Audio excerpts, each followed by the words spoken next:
The Washington Post reported this week that Reince Priebus is being held responsible for the lack of discipline in the White House, including this sort of thing. And Ivanka, Jared Kushner, and Melania Trump have all been pushing Trump to fire Priebus, even though they've released statements. Who do you replace him with? I mean, first of all, who is there that's on the bench? I mean, you have somebody who, I mean, the chief of staff has to keep the trains running on time and is as much a manager as they are an idea person. I mean, you have that issue. And then two, who would want the job? I think that's another serious issue. You know, I saw Reince last month. He came through here, you know, on the trip where Trump had the fundraiser at the Hyatt. Had the fundraiser at the Hyatt, Mitchell Airport, and you know, Reince told me, you know, those stories about me being forced out, they're not true, basically. But you know, there were the stories. Politico reported last month that he was likely to be out by July 4th. July 4th is come and gone.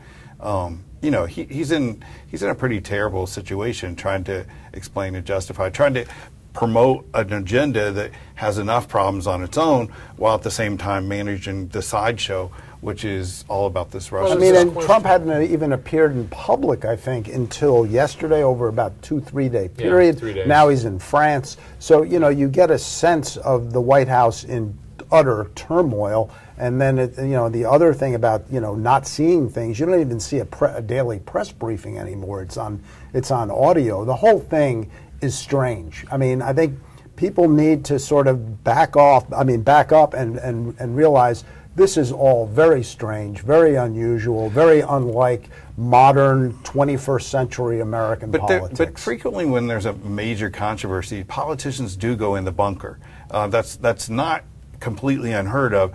Maybe not so much at the national level, but well, you get it with members of Congress. When they have problems, everything goes silent, or at least pretty quiet. The only problem is when you're in the bunker, you start pointing fingers at the other people in the bunker too, and start blaming them, which is probably what you. That seems to be some of what's happening here. And I think the rap on Priebus from at least some of the White House is he hasn't brought discipline to the White House. But could anyone bring discipline to a Trump White House? You have to. My first dealings with Donald Trump were many years ago in boxing, when he was, you know, having fights in New Jersey. And I view Donald Trump... Professional boxing. And I view Donald Trump through the prism of professional boxing. Nothing has changed. And that, you know, he was the impresario of these fights. They were crazy, wild events.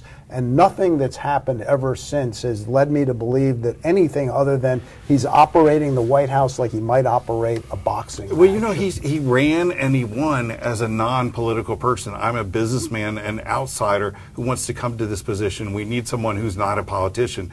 There are strengths to that, and then there are certainly the weaknesses, and the weaknesses are front and center right now. Yeah.